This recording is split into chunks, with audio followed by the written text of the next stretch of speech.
My last video that I did was on the body's preferred fuel source, where I make the argument that no, it's not glucose, the preferred fuel, it's in fact fat. So you can watch that video if you're interested in seeing my opinions on that. So this is a comment that a viewer put on that video. So I'm going to read it. Happy to find your channel. We need more people like you on this topic. Your video was one of the only a few I can find discussing the body's preferred fuel source. My doctor insisted just yesterday that glucose is the body's preferred fuel source, and keto causes our liver to flip and act as if we are in a diabetic state. Okay, so doctor's saying glucose is the preferred fuel, and in fact, if we're doing the keto diet, it's basically going to put us in a diabetic state. What is a diabetic state? It's a state of insulin resistance.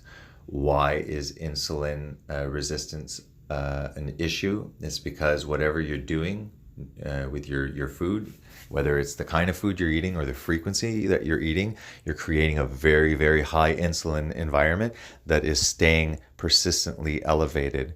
Whenever you have a molecule, a hormone, a substance, drug addiction is a good example. When you continually put a kind of hormone or a drug or a molecule persistently in the bloodstream, the body will develop a resistance and will require more and more of that substance to get the previously desired effect.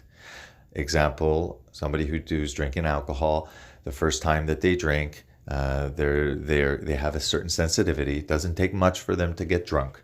But if they continue doing that day after day, the persistently high and constantly elevated level of alcohol makes you resistant. Then you get a tolerance to the alcohol. You need more and more to get the desired effect. Now, insulin resistance is the exact same thing. You're resistant to insulin, and insulin's trying to signal to your cell to open up because it wants to put in energy and nutrients. The cell is no longer listening to insulin because insulin's constantly hounding the cell. Can you open up? Can you open up? Can you open up? Can you open up? Finally, the cell is like, look, I'm not listening to that signal. So the body has to secrete even more insulin with a stronger signal. Open up, open up, open up. And on it goes. So type 2 diabetes, a symptom is an elevated sugar, but the actual cause, the pathology, the mechanism is a resistance to insulin because you've created a high insulin environment. So the way to reverse insulin resistance, the way to prevent it, the way to reverse it is to do the opposite. If a high insulin in your blood is causing the issue, is there a way that we can do a low insulin environment? Now, if we know that certain macronutrients spike insulin more, glucose spikes insulin a lot more than protein, and fat has no insulin response. Therefore, if I want to create a low insulin environment, I'm probably going to start consuming the macronutrients that have the least effect on insulin, which is fat. So fat, I can get the fat which supplies the essential building blocks for my hormones and whatnot, as well as it's a fuel. It's a very reliable and efficient fuel. It produces less radical oxygen species and byproducts, creates more adenosine triphosphate, ATP. The energy, it produces more energy, per unit of oxygen. So it's a very efficient fuel. So the idea that this doctor is saying that literally the cure, what would reverse or prevent insulin resistance, now he's saying is the cause of insulin resistance. And anybody who understands the concept of alcoholism or drug addiction, this resistance, this tolerance, this need to have more and more, this is exactly the perfect analogy for type 2 diabetes. So he's literally saying, it's as if this doctor's rationale is so screwed up, it would be the same thing as telling an alcoholic, no, you can't go low on your alcohol levels. That is going to put you in an alcoholic state. That doesn't make sense, right? Well, he's saying that. He's like, no, don't eat low carb. That's going to create low insulin levels, and that's going to put you into a insulin resistant state. That's so messed up. It just shows that the doctor has no clue about the root cause, and is just, again, a kind of doctor that's going to treat the high glucose, which is a symptom, never going to the root cause, which is insulin resistance. And the worst thing about the treatment of type 2 diabetes at the moment is that not only they're literally giving what is causing the disease. The disease is because of insulin, and you're treating a symptom, the high blood sugar, with more insulin. That's the cause. You're literally injecting the cause of the illness. Now, it's important to remember that there are studies that at least up to 2 years, we have favorable outcomes in our blood biomarkers, obesity. It's great for obesity. It's great to reverse insulin resistance. Hypertension resolves. Good triglyceride levels. All of these, risk factors are improved on it, and the doctor is not being evidence-based if he's denying that. It either means that most likely he's even unaware. He's just putting faith in the current guidelines, which are actually based on economic gain and making the public eat what's subsidized. Very, very frustrating. I've had a couple of people that started doing very well on the ketogenic diet, and then unfortunately visited their doctor. Doctors seemed to not give a crap that they had lost, 10, 15, 20 pounds, and they convince the patient to come off. And I'm not saying don't listen to your doctors. What I'm saying is understand that the doctors are trained in certain areas, and they're definitely not trained in root cause, preventative medicine, or nutrition. Therefore, it's not that I'm saying doctors are ignorant or don't listen to your doctor. I highly suggest that you don't listen to me. I'm a guy on YouTube. This is just for your own information. But these doctors are not in a position to make an evidence-based recommendation. And you as a patient should take your health into your own hands. Go there educated. Go there with the evidence and say, yeah, doc, listen, I want to do this. I've done the research. The evidence seems to suggest that it's safe. I want you to follow so that it's done safely. I understand that you don't agree with this, so I rather be honest and say that I am willing to try that. So again, I'm not saying doctors are idiots, don't trust your doctor. I'm talking specifically when it comes to the ketogenic diet. There's a lot of misinformation. The doctors are not trained to use that therapeutically as a nutritional intervention.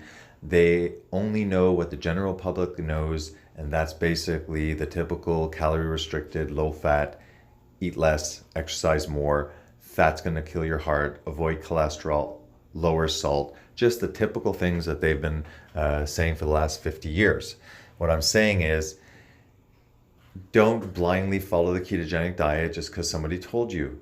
Go look at the evidence, get the research, and go to your doctor and say, I would like to try this. Even if you don't agree, I want to do this. I'm being honest with you that I will do this with your consent or not. I'd rather do it safely and be followed with blood tests and by a doctor. And of course, if there's issues that arise, yes, I'll stop. But I would like to give this a chance and come with the evidence saying that, well, the evidence shows at least up to a year it's safe, and the diabetes associations are starting to pick up on it.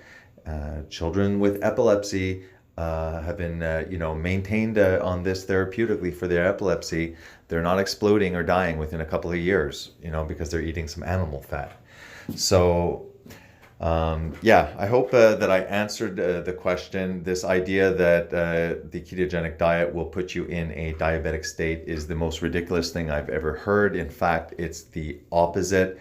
The ketogenic state is a fast mimicking state. It optimizes your hormones. It protects muscle, has a muscle sparing characteristic to it, that specific ketogenic state. It's an anti-inflammatory state. It's a low oxidative stress state. You have full access to your body fat stores because insulin's low and you're not supplying glucose. Your body's making its own glucose. It's maintaining the blood sugar levels. The small amount of glucose that's needed for certain pathways are being supplied that through gluconeogenesis. The rest is tapping into your fat stores. If you are fat and you're hungry every 3 to 5 hours and you're eating carbohydrates, I think that that's a pretty pathological way of existing. The fact that you have fat stores, which is energy that is supposed to be accessed when you're not eating, yet you can't get into it. You can't tap into the fat stores, yet you're hungry every 3 to 5 hours. That's just symptom. That's just your body saying, fuck the science, fuck the studies, screw all the guidelines. This is not normal. No animal in nature suffers this way every 3 to 5 hours. They go through days, weeks, seasons of famine. They seem pretty okay. Why am I obese? Why am I hungry all the time? And why can't I burn through my fat stores? And why are they telling me to eat 60% of what I'm stuffing in my face as carbohydrates when carbs are actually the only thing that's not essential? We need the proteins and the essential amino acids. We need the fat, the animal fat, the saturated fat, the essential fatty acids. And yet they're saying like, no, actually the animal fat that you require, that we're going to make you believe that it's going to give you butt cancer, no, heart disease. Yeah, so they'll say, oh yeah, the fat, it's going to cause heart disease. And now they're putting doubt about the animal protein. They're going to start villainizing that. It's completely ridiculous. A high fat diet, a low carb, high fat diet, in itself, the fact that it's high fat is a low insulin environment. When you have a low insulin environment, it's impossible to develop insulin resistance, because the definition of insulin resistance is a high insulin environment that is consistently elevated. The ketogenic diet sets you up in the exact opposite state, which is preventative. It's a prevention of diabetic states. It's also a cure. So what I find outrageous is that this cure or prevention for diabetes, this doctor's saying if you do it, it's actually mimicking a diabetic state, or maybe he's implying that it's going to cause it.